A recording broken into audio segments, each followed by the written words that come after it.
perfectly. I think if you go up to 800 and then you use the varnish, it's already very, very good. So that's why here I focused with the 120, the 240, 800, 400, and I also took 2000 if needed, but we will see if we have time. The most important paper is the 120. So it's very not safe to at the beginning when you start, but actually that's the only paper you need to keep sanding when you still feel something on the foil. So if you still feel a scratch, you always use the 120. So I don't know how used you are guys with repairing things, but maybe you will see a lot of videos on the net where people say, no, you have to go with 400, don't go with too much, but this is not really efficient. So this is more the technique and the way you sand that's gonna make the difference. So this paper is the paper I use the most. I use some flat surface to take off the scratch, the bigger scratch, to make sure that I can still take off some material from the foil, but without compromising the shape.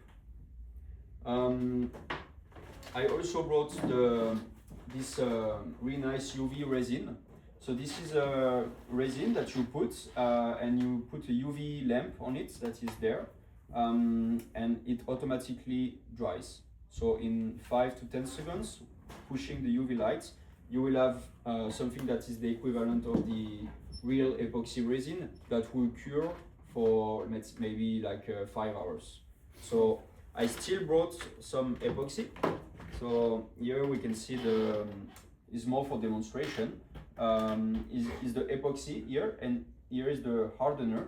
So these are the two components that we need to mix to get the exothermic reaction and to mix with the carbon and the fibers. So I also brought some fibers here, just actually kind of pieces of trash. You can see here some biaxial carbon. So this is the fiber that you mix with the resin. You cannot do it with this one, the UV one.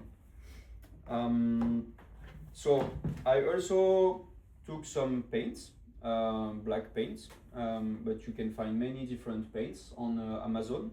So all of this I bought on Amazon, including the UV resin, but of course the resin is not from Amazon, and this as well.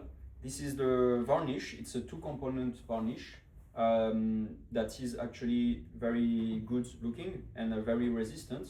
So the 1-component varnish is something that you can open, you can spray your foil, and you can use in 2 weeks or in 2 months. But the 2 components, when you start to mix it, if we do it today, you need to use it in 40 hours. So basically, you need to spray layers of varnish, wait a few minutes, spray again, but after 20 hours, this is gone. So that's why also you need to be very careful when you open it and when you start to mix the components. But this is by far much better than the 1 component, because it gives, it's actually melting together the components and they get harder together, and then the surface is more resistant on the foil. So yeah, just other basic tools that you need, of course, a balance if you use epoxy, tape to protect and to wrap things, the glasses to put the epoxy, blade, alcohol and acetone, always nice to have them. If you make a mistake, if you clean with acetone the resin, it's like you didn't do anything, so it's very, very safe. And of course the gloves. So the carbon is very nocive for the body, it's not good, huh? So we need to protect the skin as much as possible. Today for this repair workshop, I didn't bring all my equipment, but when I walk I have a big working suit and I'm covered. All my skin is not touching the carbon. So it's very important. Of course, you can bring the mask. For today, we will not need those things, fortunately, because we're gonna work with the water sandpaper. So I will take more pots of water like this, but the idea is that no dust will come into the air because we will repair with the water. So it will be everything in the water, and then we need to clean, of course, the water. So this is one of the most important things to consider when you repair